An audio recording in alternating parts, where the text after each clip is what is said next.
Friends, welcome to law mate. I am Muskan Mandhyan, your legal guide. आज के इस video में हम डिस्कस करने वाले हैं ओरिजिन ऑफ स्टेट की second theory, that is force theory. Friends, divine origin theory, जिसे theory of divine rights of kings भी कहते हैं, उस पर पहले ही मैंने एक वीडियो बना रखा है।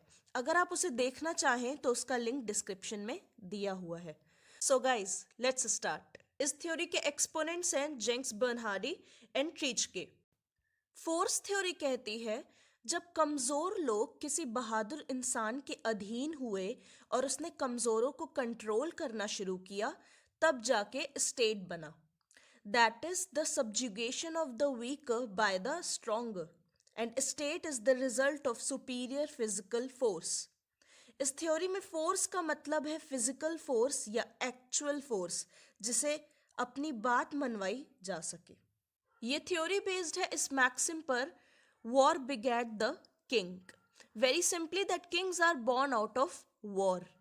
इसे इस सेंस में यूज किया गया है दैट जब छोटे छोटे ट्राइब्स आपस में लड़ाई करते थे, तो जो अपने ट्राइब की रक्षा करता था, सबको बचाता था, उसे ट्राइब का चीफ बना दिया जाता था या किंग बना दिया जाता था। तो वो आखिर किंग बना कैसे? जब वॉर हुआ तभी तो बना।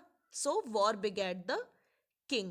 थस जैसे जैसे उसकी ताकत बढ़ती गई, उसने छोटी छोटी ट्राइब्स को अपने कंट्रोल में लेना शुरू कर दिया और वो सारी ट्राइब्स उसके सब्जुगेट हो गई। ब्लंचली ने कहा, फोर्स इनसेपरेबल एलिमेंट है स्टेट का। जो पर्सन फिजिकली स्ट्रांग है वो वीक को कंट्रोल करता है। सो ह्यूमंस का नेचर डोमिनेटिंग था। दस जो वीक ट्राइब्स थी उन्हें स्ट्रांग ट्राइब्स कंट्रोल करती थी, and thus there was enslavement of man by man. So strongest person tribe का चीफ या किंग बनता था एंड उसकी duty law and order maintain करने की होती थी एंड स्टेट को एक्सटर्नल अटैक से बचाना होती थी। कहीं कोई दूसरी ट्राइब या दूसरा स्टेट अटैक करे तो उसकी सुरक्षा यही इंसान करता था, because he was physically strong. There was lust और hunger of power in man.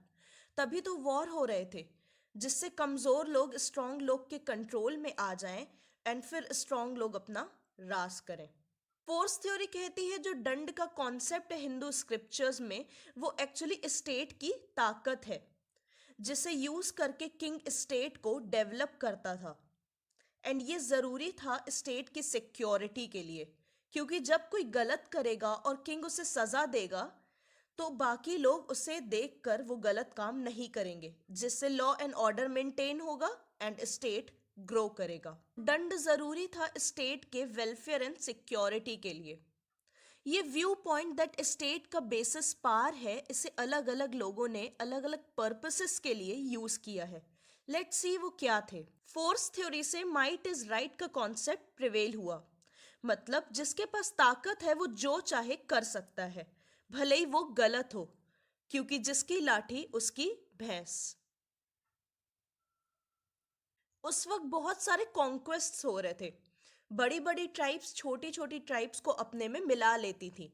So state का इवोल्यूशन हो रहा था। मिडीवल पीरियड में जब स्टेट और चर्च के बीच कॉन्फ्लिक्ट चल रहा था, तब चर्च फादर्स इस व्यू पॉइंट को यूज करते थे स्टेट की बुराई करने के लिए, क्योंकि उनका कहना था स्टेट कमजोरों को दबाता है एंड वो फोर्स यूज करता है अपनी बात मनवाने के लिए, ताकि लोग चर्च के सपोर्ट में आ जाएं एंड चर्च पावरफुल होता चला जाए।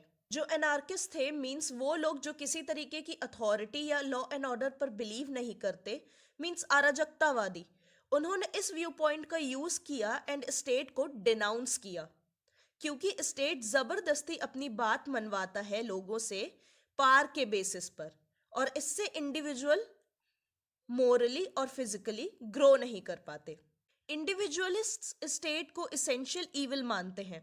उन्होंने कहा स्टेट ईविल है क्योंकि वो अपनी बात ताकत के बेसिस पर मनवाता है एंड इंडिविजुअल्स को फ्रीली रहने नहीं देता।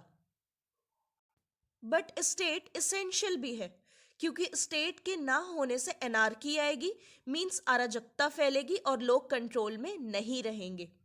स्टेट को अपनी ताकत का इस्तेमाल कम से कम करना चाहिए एज पर इंडिविजुअलिस्ट्स।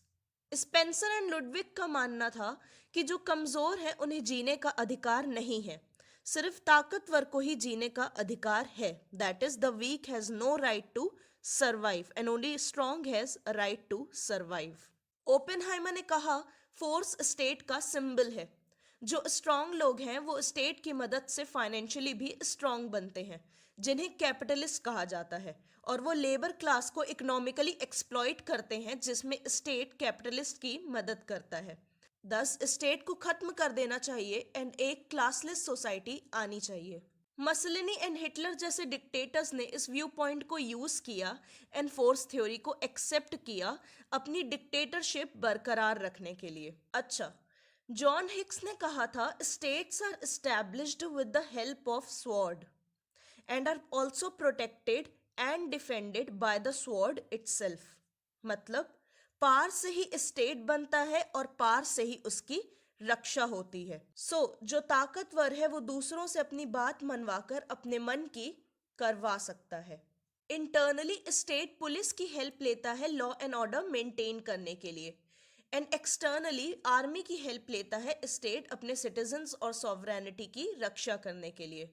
दस पुलिस एंड आर्मी फोर्स के सिंबल्स हैं जिन्हें स्टेट यूज करता है इंटरनली एंड एक्सटर्नली। जो भी पॉइंट्स हमने डिस्कस किए अभी तक, उससे क्लियर होता है कि स्टेट का जेनेसिस या ओरिजिन फोर्स से हुआ है। So Treitschke has said state is firstly power, secondly power and thirdly power. Dictatorship is based on this theory. Obviously ये चीज हमने पहले देखी। ये थ्योरी कहती है force is the symbol of justice and thus strong must rule over the world. Ancient Greek thinker Thrasymachus ने कहा ताकतवर लोग जो चाहते हैं, जो उनका इंटरेस्ट है, वही जस्टिस है। Justice is nothing else than the interest of the stronger. अब हम फोर्स थ्योरी की कैरेक्टरिस्टिक्स डिस्कस करते हैं। गाइस, सिर्फ फोर्स से ही स्टेट का ओरिजिन नहीं हुआ। स्टेट का ओरिजिन इसलिए भी हुआ क्योंकि जो वीक थे वो स्ट्रॉन्ग पीपल द्वारा कंट्रोल किए जाने लगे। तो ये कहना कि सिर्फ स्टेट का ओरिजिन फोर्स की वजह से हुआ है, ये गलत होगा। Subjugation of weak by strong is also a reason for the origin of state. Second point, power और force is the symbol of justice, क्योंकि justice का मतलब ही कमांड है जो स्ट्रॉन्ग पर्सन वीक लोगों को देते हैं according to force theory. Power और फोर्स ही स्टेट का बेसिस है।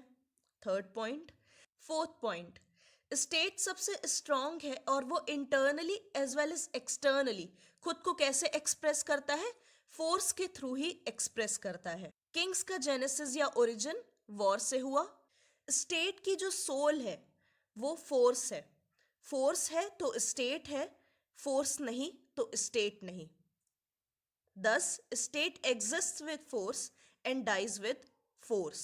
Now let's discuss the criticisms of force theory. हाँ, force एक फैक्टर है स्टेट के ओरिजिन का और उसकी स्टेबिलिटी का रीजन भी फोर्स ही है।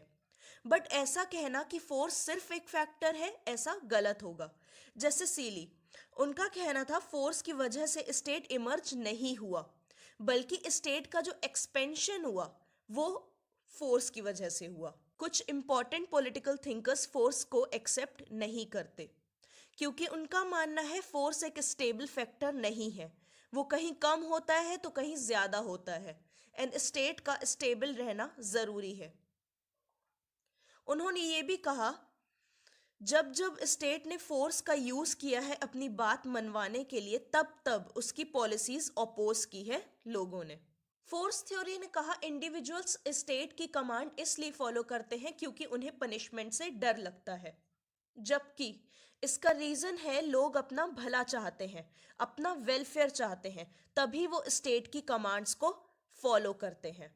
Might is right animal world के लिए अच्छा है बट ह्यूमंस के लिए अच्छा नहीं है, क्योंकि अगर एप्लीकेबल हो गया ह्यूमन वर्ल्ड में तो एनार्की आ जाएगी जो स्टेट के डेवलपमेंट के लिए अच्छी नहीं है। इवन जस्टिस कभी भी फोर्स पर बेस्ड नहीं हो सकता। इवन जस्टिस कभी फोर्स पर बेस्ड नहीं हो सकता, ऐसा भी कहा गया। क्यों? क्योंकि अगर वो फोर्स पर बेस्ड है तो वो जस्टिस है ही नहीं। फोर्स थ्योरी एक अनडेमोक्रेटिक थ्योरी है। क्यों? क्योंकि ये कहती है जो स्ट्रांग है सिर्फ उन्हें ही जीने का अधिकार है और वीक लोगों को नहीं। बट मॉडर्न थिंकर्स डेमोक्रेसी में बिलीव करते हैं एंड दे से फोर्स से ज्यादा इंटेलेक्चुअल्स की जरूरत है स्टेट को चलाने के लिए। ये एक प्रैक्टिकल थ्योरी नहीं है, it's an impractical theory. Otherwise अगर इसे एप्लीकेबल कर दें तो सारी स्मॉल नेशंस को स्ट्रॉन्ग नेशंस अपने कब्जे में ले लेंगी और दुनिया से पीस खत्म हो जाएगा। ये थ्योरी इंसान को इंसान का गुलाम बना देगी क्योंकि ये इंडिविजुअल की फ्रीडम को कंट्रोल करने में बिलीव करती है। फोर्स थ्योरी वॉर एक्टिविटीज को बढ़ावा देती है। दैट मीन्स सारी नेशंस हर वक्त वॉर की एक्टिविटीज में ही बिजी रहेंगी, internally as well as externally, क्योंकि वो हर वक्त वॉर की प्रिपरेशन करती रहेंगी क्योंकि उन्हें डर लगा रहेगा कि कहीं दूसरा स्टेट हमारे ऊपर हमला ना कर दे। तो पीस का एनवायरमेंट ही दुनिया से खत्म हो जाएगा, वैनिश हो जाएगा। वेल मॉडर्न टाइम्स में डेमोक्रेसी प्रिवेल करती है तो फोर्स थ्योरी वैसे भी एक्सेप्टेबल नहीं है, एज ये ब्रूटिश एंड अनसिविलाइज्ड बिहेवियर का एग्जाम्पल है। वही सेम चीज ब्रूटल है ये थ्योरी एंड स्ट्रॉन्ग लोगों के सपोर्ट में है। एक चीज होती है पॉलिटिकल कॉन्शियसनेस या अपने पॉलिटिकल रोल को समझना, जिसे फोर्स थ्योरी बिल्कुल भी इंपॉर्टेंस नहीं देती है। एग्जैक्टली फोर्स थ्योरी डेस्पोटिक है क्योंकि ये कहती है सिर्फ स्ट्रॉन्ग को ही जीने का हक है एंड वीक को नहीं। So it is highly unacceptable and despotic theory. Let's see force theory के मेरिट्स क्या क्या है। बिल्कुल, फोर्स थ्योरी ने स्टेट में law and order locker state को डेवलप करने में हेल्प की है। सो स्टेट की सॉवरेंटी को जिससे भी थ्रेट है internally as well as externally, उससे बचाती है फोर्स थ्योरी। इस बात से बिल्कुल भी इनकार नहीं किया जा सकता कि मॉडर्न स्टेट्स भी फोर्स का यूज करते हैं अपने को बचाने के लिए, अपने सिटीजन्स की रक्षा करने के लिए एंड अपनी सॉवरेंटी को प्रोटेक्ट करने के लिए। अपने बहुत सारे डिफेक्ट्स के चलते फोर्स थ्योरी की वैल्यू नहीं रह गई क्योंकि फोर्स ही सिर्फ एक फैक्टर नहीं है स्टेट के ओरिजिन का, बल्कि उससे भी जरूरी फैक्टर्स हैं। बट जो भी बड़े बड़े एम्पायर्स इवॉल्व हुए हिस्ट्री में वो फोर्स की वजह से ही हुए हैं। एंड सबसे इंपॉर्टेंट, बिना फोर्स के सॉवरेन अपने आप को प्रोटेक्ट कैसे करेगा, उसकी कमांड्स कौन फॉलो करेगा। सो इन सब जगहों पे फोर्स का बहुत इंपॉर्टेंट रोल है। दस हम कह सकते हैं इस थ्योरी में कुछ हद तक सच कहा गया है, मतलब आधी हकीकत आधा फसाना। So guys thank you so much for watching this video. अगर आपका कोई सजेशन है या आपको कोई डाउट है तो प्लीज़ आप मुझे कमेंट सेक्शन में बताइए, या आप मेरी insta ID life as thought पर भी मैसेज करके अपनी प्रॉब्लम बता सकते हैं। इसका लिंक डिस्क्रिप्शन बॉक्स में दिया हुआ है and hope we'll meet soon in the next video. Good luck.